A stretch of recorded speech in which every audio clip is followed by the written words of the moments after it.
If you are interested in helping out with the North Carolina disaster, we are a Southern Baptist church. Southern Baptists have the most foreign missionaries of any denomination in the world, also in the U.S., and we specialize in relief events like this. Usually the Red Cross and Southern Baptists are the first two organizations on the ground. And then Samaritan Purse is kind of coming up there, Franklin Graham's group. They're growing in that. Sendrelief.org is how you can donate money to the relief through our denomination. Sendrelief.org. So if you're inclined to do that, please do that. We are talking about the election, and I wanted to say a few preparatory lines if you are relatively new with us. I'm trying to do two things in this series. One is with some of the topics that are always in play in elections, what does the Bible say about that topic? And then secondly, generally speaking, what are the choices in our two-party system, Democrats and Republicans? And I have tried to, as best I can, to be unbiased, although I think it's impossible to be unbiased. Nobody's unbiased. We all come to the table with our thoughts and experiences and history and beliefs and values. But I do want you to know that I am trying to make a good faith effort to be even-handed. And so I'll let you be the judge on how that's going. One of the things I want to mention before we get into the message, too, is that one of the things that's really become much more difficult during these last several decades especially, is trying to find information online that you trust. And the search engines and social media are not really our friends when it comes to unbiased, moving us in different directions. And it becomes really hard who can you really trust? And so my job as pastor of our church is to try to equip our people as best I know how about issues of life. And I may do well at that, and I may not do well at that. You may like what I say, you may not like. You are free to not like what I say or disagree. But there are three resources that I trust that you can find out in the foyer. See Nancy; she'll be at the table there. One is a two-page document with the first opening statement of each state constitution when it came into the Union. And the reason I put this, many of you know I'm a American history nut. And one of the things that just drives me nuts is when people say our founding we were not founded as a Christian nation. So this document is really a nice resource for that because all 50 states in the preamble deal with this particular issue. A second item is a voter guide, and I trust the people that put this together. And it's not with everything, but it's on some of the things. And again, if you like this, fine. If you don't like it, line your trash can with it. But it's helpful to me whenever I think about filling out my ballot to have something and somebody that I trust. So you can also get that out. The third item is a document that a friend of mine who's a pastor put together called How Should a Christian Vote? And that does not mean that every Christian is going to vote the same way. But what the document does is sort of come alongside what I'm trying to do in this series is what are the issues that a Christian should be thinking about, a Bible-believing Christian, and then what are the differences that are usually there in our two-party system. And it's sort of a wide generality, but I find this as a helpful document too. And when I think about this, I think about Acts 17:11. When Paul went to Thessalonica, he preached the gospel, and there were Jewish people there. And one of the things that they are commended for is they heard Paul every day, but they checked out the scriptures to see if these things were so. I encourage all of you to do the same thing. Do your own research. What does the Bible say? If you come to a different conclusion, fine. That's up to you. We vote our conscience, as we're allowed to do in our country. Okay, well, enough of this. Late one night in Washington, D.C., there was a masked man, a robber, and he was hiding between two buildings, and a very distinguished man was walking down the sidewalk, and he jumped out, pointed his gun at him, and said, "Give me your money." And the distinguished man was quite shocked by this, and he said, "You don't know who I am. I'm a United States congressman." And the robber said, "Well, in that case, give me my money." I like that. Politicians, sort of, there are just so many statements about politicians are probably just as frequently done as statements about attorneys. But I like some of these. Henry Cate said years ago, "The problem with political jokes is that they get elected." Aesop said, "We hang the petty thieves and appoint the great ones to public office." And then Will Rogers, one of our American treasures, writer, satirist, said, "If we got 1/10 of what was promised to us in the State of the Union speeches, there would not be any inducement to go to heaven." Nikita Khrushchev, former premier of the Soviet Union back before about 50, 60, 70 years ago. "Politicians are the same all over. They promise to build bridges even when there is no river." And the last one, Charles de Gaulle, said, former French president, "I have come to the conclusion that politics is too serious a matter to leave to the politicians." So we'll get into our message for today. The title of today's message is Factors in Voting. I am not going to cover all of these, but I am going to cover a number of them. Some of these, I'm going to do a little review on topics we've talked about. But one of the things I want to address before we get into this is in our country, I run into many single-issue voters. And for some Christians, pro-life is a single-issue voter. For some on the other side, abortion and reproductive freedom is a single-issue voter. Back in the 1990s, President Clinton was reminded, it's the economy, stupid, meaning that needed to be, if you want to get reelected, that's the number one thing that you should be thinking about.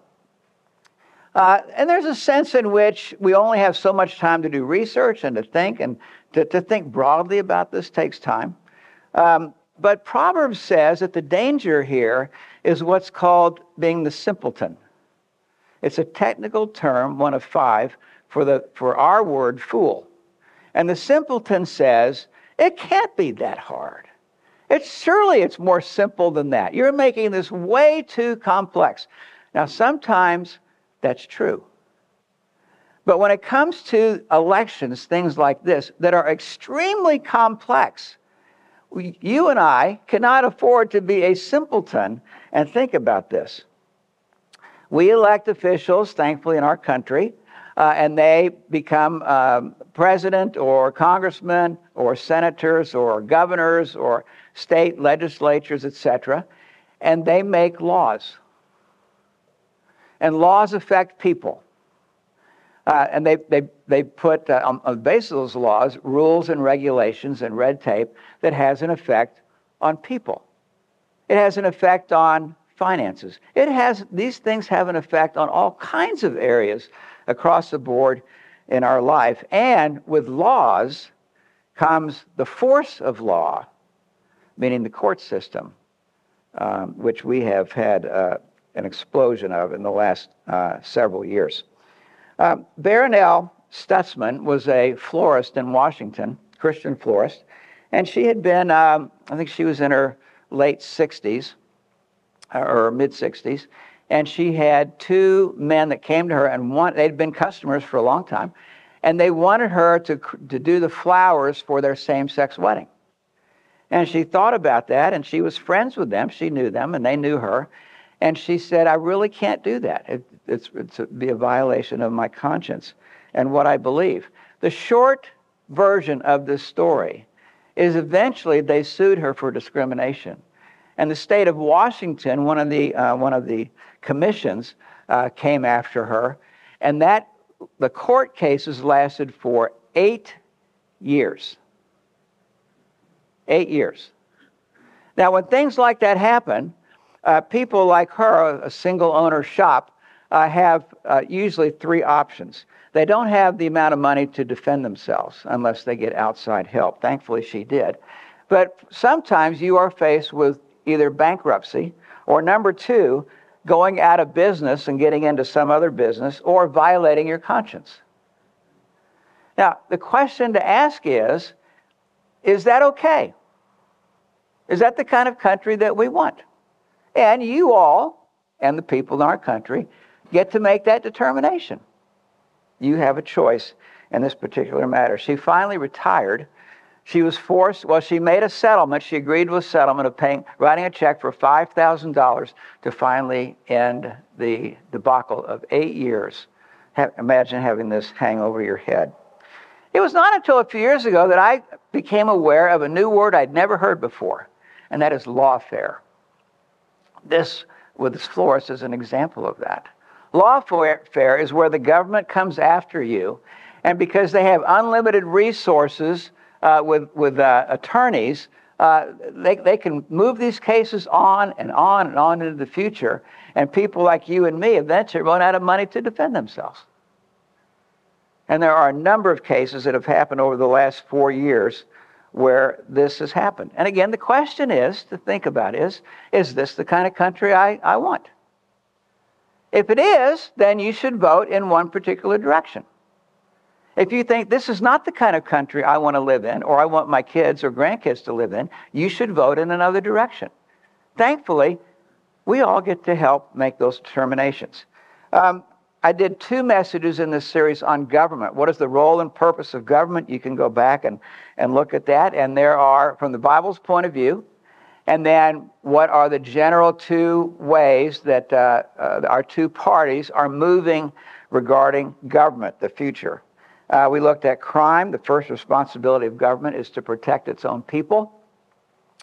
And over the last 4 years, we've had a movement on one side of our country towards no cash bail, defund the police, don't prosecute some felonies, sanctuary cities, sanctuary states. If you think that's a good idea, then you're going to vote, you're going to tilt more to this direction. If you don't like that idea, if it affects people in an adverse way, then you're going to vote, you're going to lean towards this direction. When it comes to the economy, we took 2 weeks to look at this. What does the Bible say about economics? What are the 2 choices? In 2016, when Trump was elected, I have a friend of mine that I'd known for about 15 years or so that was just mortified by this.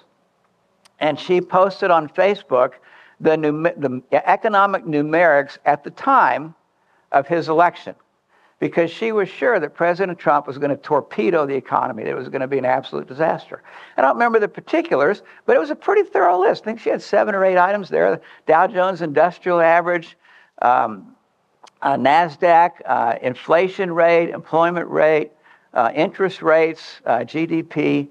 She had, and probably a few more there, because she was sure that his economic policies were going to be a disaster for our country. Now, thankfully, as we look back at those 4 years, we have a track record. And we can ask ourselves, how was economics during his 4 years? And we have the track record of the current administration, where you can ask, how's the economics of these 4 years? And you get to make that determination. You get to figure out which of these makes more sense. I did a message September 8th on immigration. What does the Bible say about immigration? And we looked at the details, some 4 different policies that each of the parties generally moves towards. We looked at education a few weeks ago, history, free speech, and censorship 2 weeks ago. And last week, while a lot of you ladies were at the women's retreat, I did a message on the media, the news, and lies. And if you are interested in that, you can check on any of those on our website. One of the things that has cropped up again in our current election cycle is the same thing that cropped up in 2016 and 2020 regarding President Trump. Is he a threat to democracy? Is he a Hitler? Will the Constitution as we know it be subverted? Is this going to be our last election, democratic election? And again, we have 4 years of track record to look at. Did that happen during his administration? When it comes to foreign policy, I have not talked about that, except a little bit at the first message of this. But I remember in 2016 that the scuttlebutt was, can we trust candidate Trump with the nuclear codes? Can we trust him with North Korea? Can we trust him with the Middle East? Are there going to be wars? And can we trust him with Russia? Now, we have 4-year track record.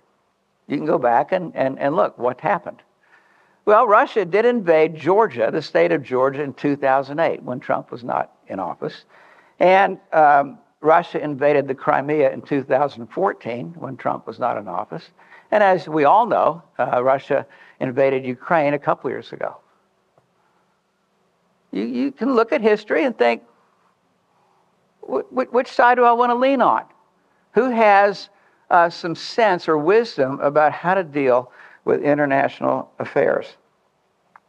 The military, which I have not talked about at all, but generally speaking, one side leans toward appeasement. And there are some good things about appeasement. It puts off the inevitable a little bit farther out there. But history says that appeasement eventually only puts some things off for a little while, but they get worse. The poster child for this, let's go to the next picture, is this particular fellow here, Neville Chamberlain. And this is back when he came back from the meeting with Hitler, who came back with this piece of paper, which he proudly displayed, which was the agreement that he and Hitler had come to stop Hitler's movement taking over Western Europe.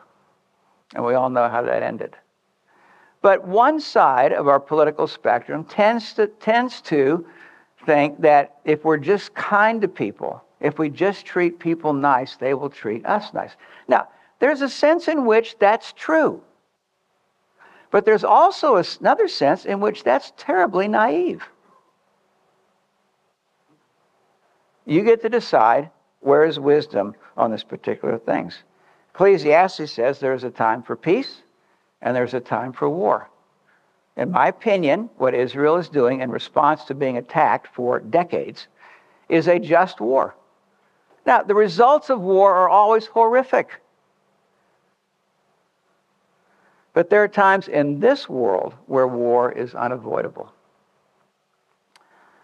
The courts and the Department of Justice is another issue here. Presidents get to nominate federal judges, and generally speaking, in our system, with judges, there are two different kinds of judges that are appointed.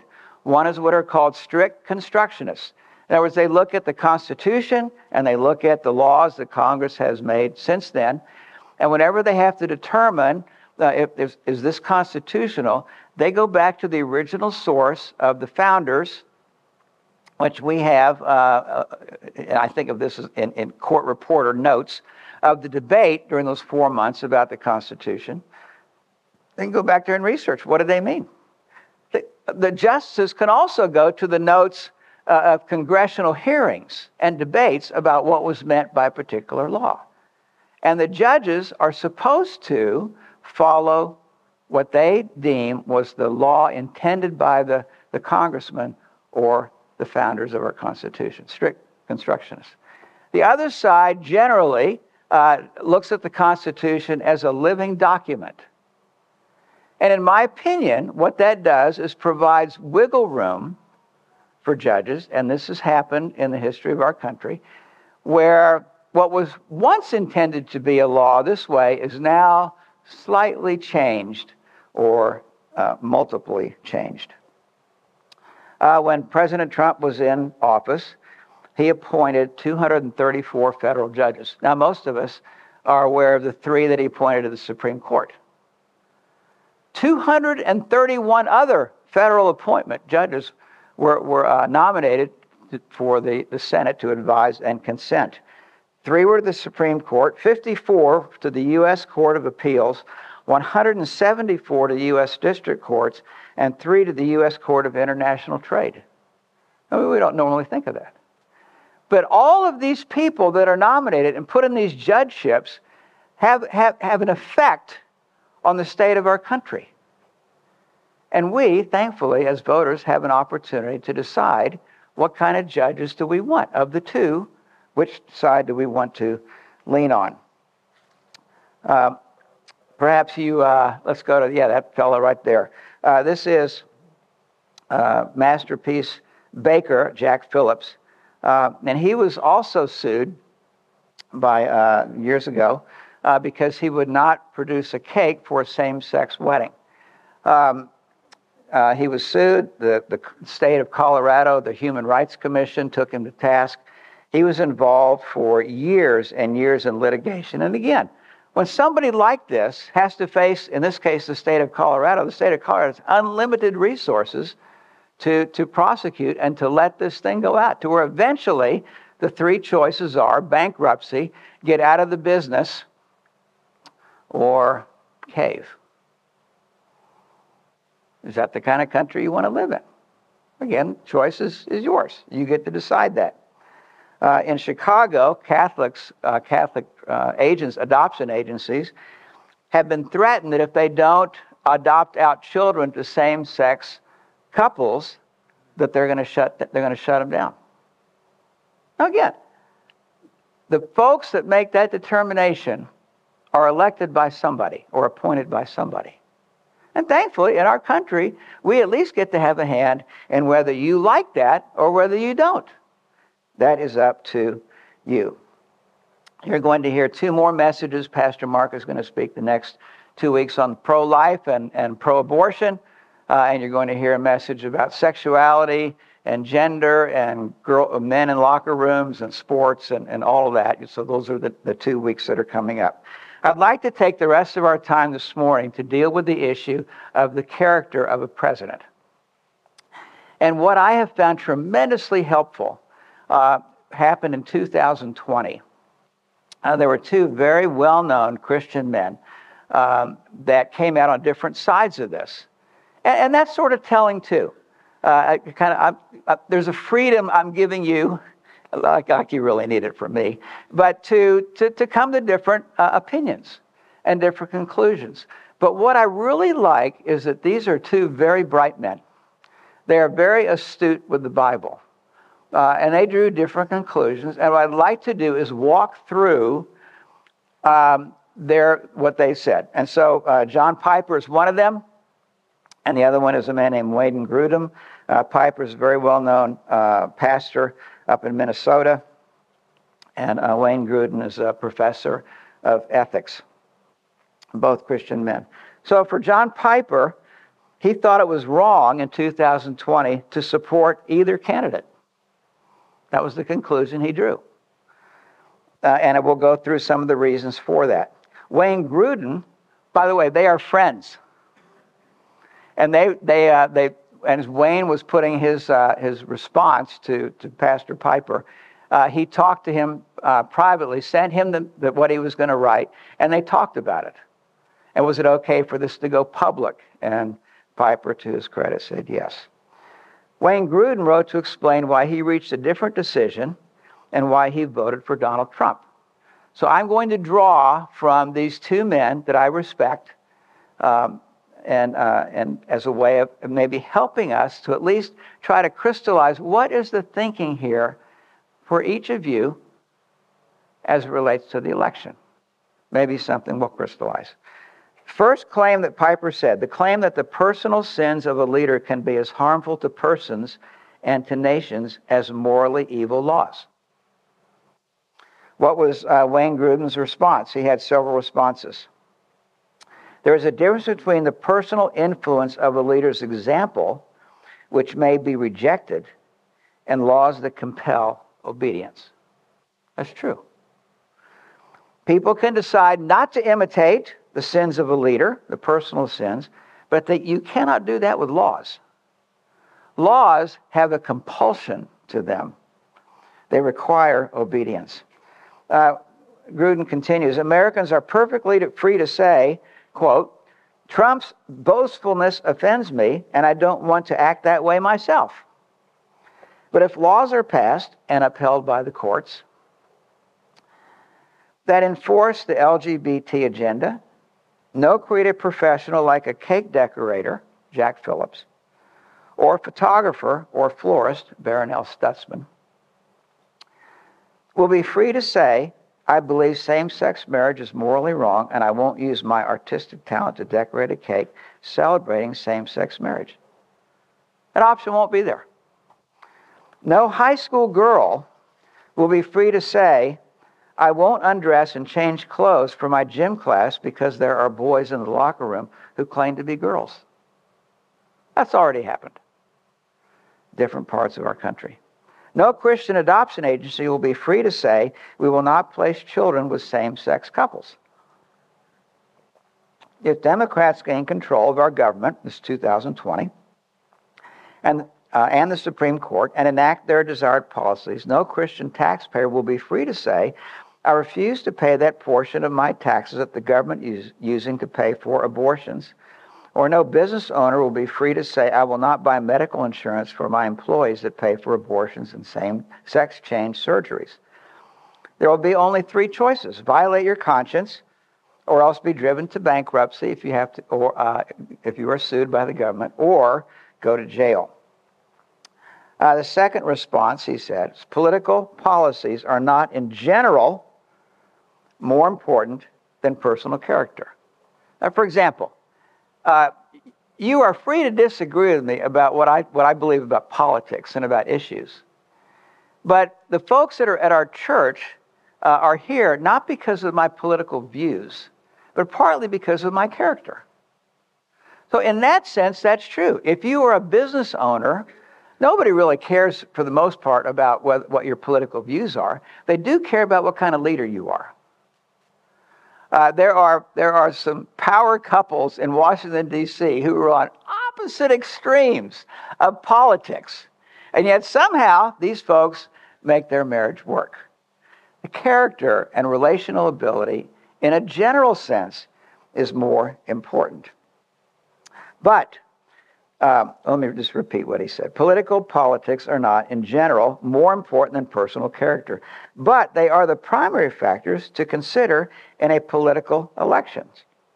And most elections, not just the president, but state offices, local, county offices, he writes that we don't have the ideal candidate and the unideal candidate. Usually we have two sort of ordinary people that are running that both have flaws.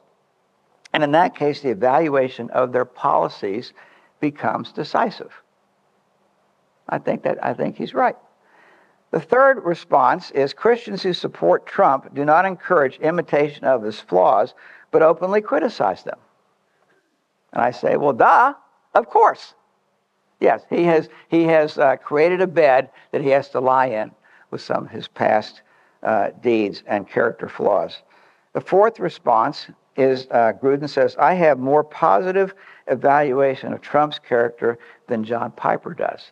And what he says is, well, I'll just read this. Piper speaks of Trump's character in entirely negative terms. Because of the unbelievably hostile reporting in the mainstream press, other people can see no good character traits at all in President Trump. My assessment is different. I think it is more balanced. And he wrote this in 2016, which I'm about to read. Trump is egotistical and bombastic and brash. This is Wayne Gruden. He often lacks nuance in his statements. Sometimes he blurts out mistaken ideas that he later must abandon. He insults people. He can be vindictive when people attack him. He has been married 3 times and claims to have been unfaithful. These are certainly flaws, but I don't think they are disqualifying the flaws in the election. On the other hand, I think some of the accusations hurled against him are unjustified. His many years of business conduct shows that he is not a racist, not anti-legal immigration, nor anti-Semitic or misogynist. These are unjust magnifications by a hostile press, exaggerating some careless statements he has made, or I would add, taken out of context. He has been unusually successful problem solver in business. He sincerely wants the best for our country. He has raised remarkable children. Many who have known him personally speak highly of his kindness, thoughtfulness, and generosity. And now, after his nearly 4 years in office, I would add he has shown remarkable courage of his convictions, faithfulness to his campaign promises, steadfastness of purpose in spite of astounding hostile press. Now, I wasn't around when Abraham Lincoln was president, but I have studied that a lot. And it's unbelievable the stuff that was hurled at Abraham Lincoln. And I see a parallel here with the hostile press.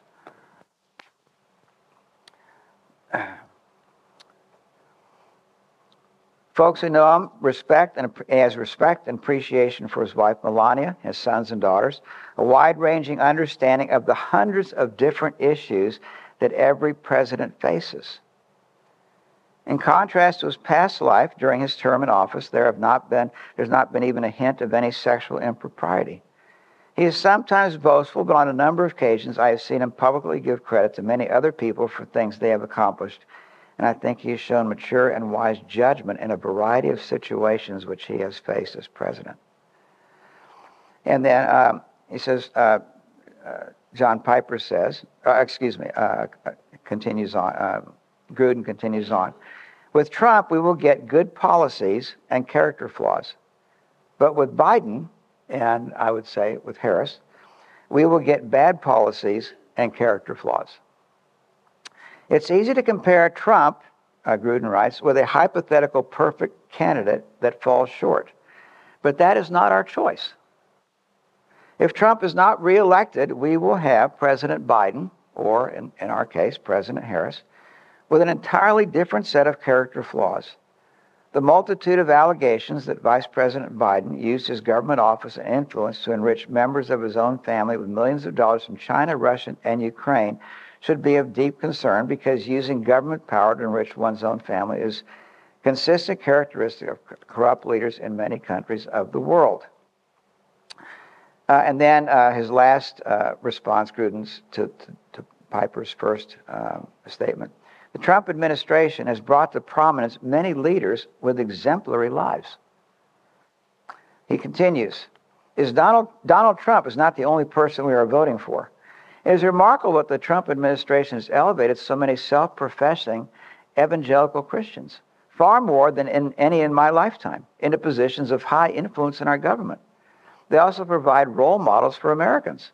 To vote for Trump as president is also to vote for Mike Pence as vice president, Mike Pompeo as Secretary of State, Ben Carson as Secretary of Housing and Urban Development, Betsy DeVos as Secretary of Education, Russell Vought as Director of Office of Management and Budget, and numerous others. These are incredibly incredible people.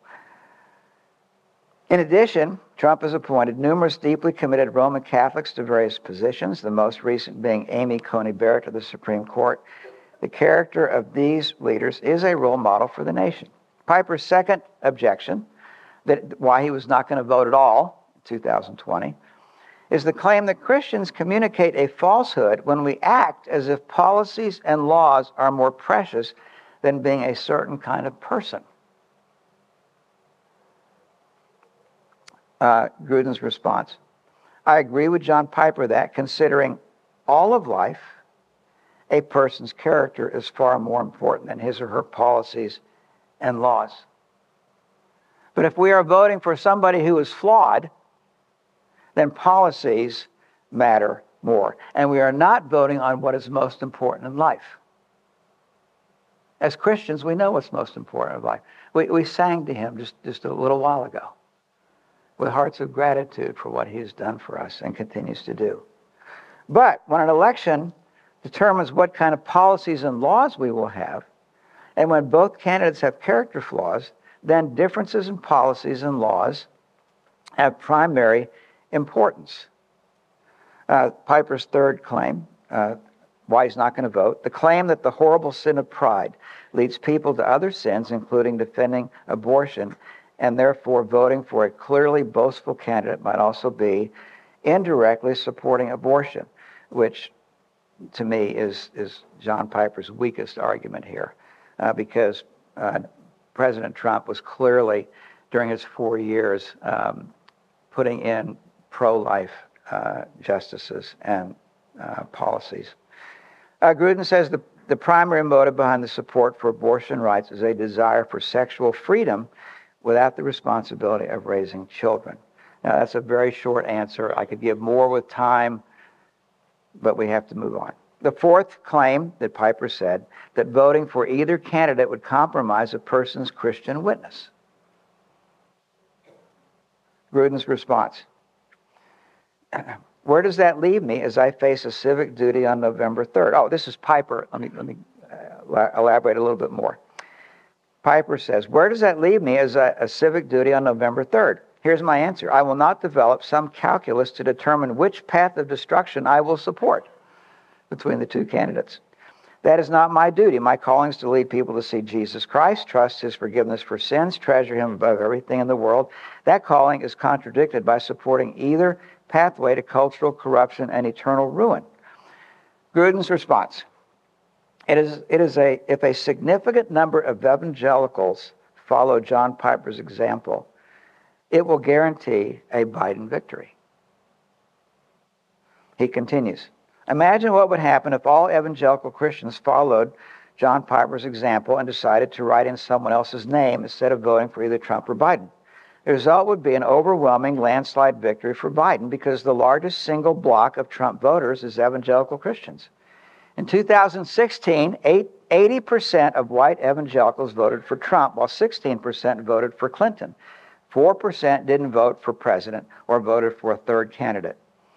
If that 4% that vote for neither one, evangelicals, had been 5 or 6%, Hillary Clinton would have won the last election.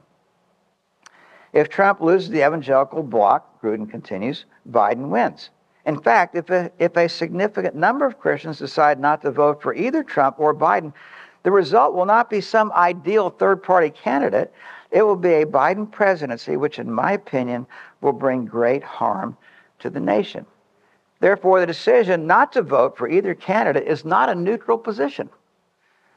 For evangelicals, when evangelicals decide not to vote for either candidate, this takes voters primarily from Trump's base and helps Biden win the election. His second response: supporting Trump for his good policies while criticizing his flaws and respecting another's political judgment does not compromise a person's Christian witness. And what he says here is that our Christian witness most of the time isn't out there because of who we vote for, but it's how we relate with people. Are we listeners? Are we learners? Or are we angry people running around, throwing our weight all over the place, being jerks? That compromises our Christian witness. And then supporting Trump for his good policies while criticizing his flaws is supporting pathway to a cultural improvement, not a pathway to cultural corruption and eternal ruin. I really like what he, and we'll finish with this. But as he closes this letter to his friend and publicly, it's 2020, and he finishes this letter by thinking, what's likely to happen if either of the candidates win? So he's sort of prognosticating ahead.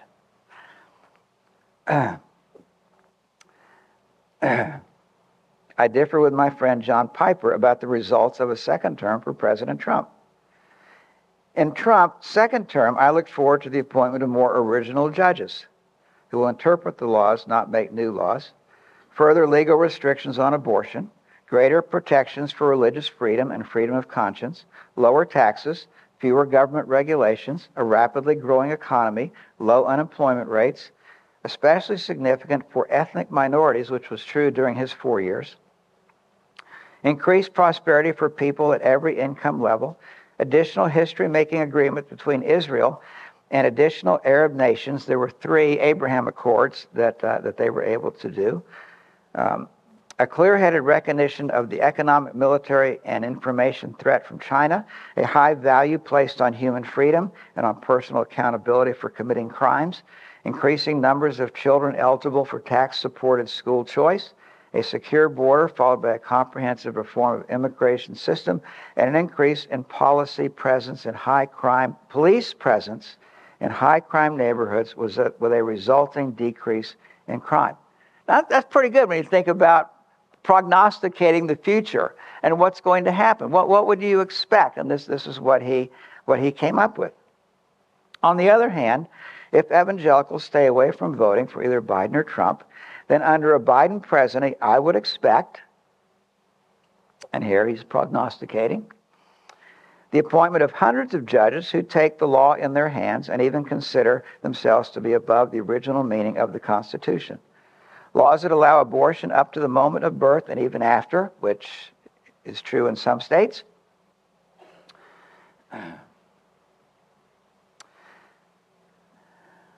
The use of tax money to pay for abortions and gender reassignment surgery.